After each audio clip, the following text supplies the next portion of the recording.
Trump calls Maduro a narco-terrorist, and yet at the same time he pardons Honduras's president, who's a convicted drug trafficking ex-president.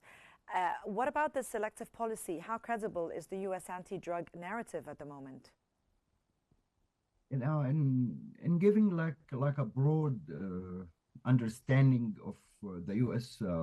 Foreign policy against Latin America, particularly, all countries can really export the drugs or what we call it, something is really harming the American national security, harming, the people in the United States. It's really um, deep and long issue here in the United States. But the Trump pressure towards Venezuela, it's clear, it's showing, like it's non-consistent or inconsistent that other countries in Latin America is still really harming the U.S.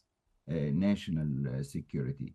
But Maduro, in my best understanding, or Venezuela, is having a very deep relationship with China and Russia.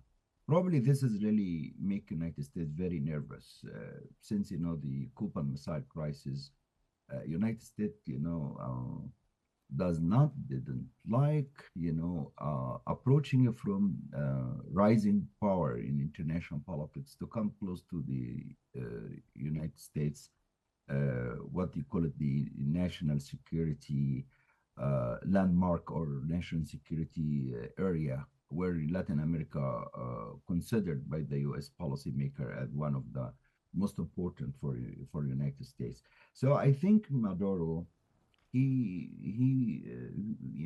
does need to showing a different policy that he can really survive, rather than to be like anti-Americans or anti-Trump all the time. In other words, of course, there is like smuggling drugs come from Latin America.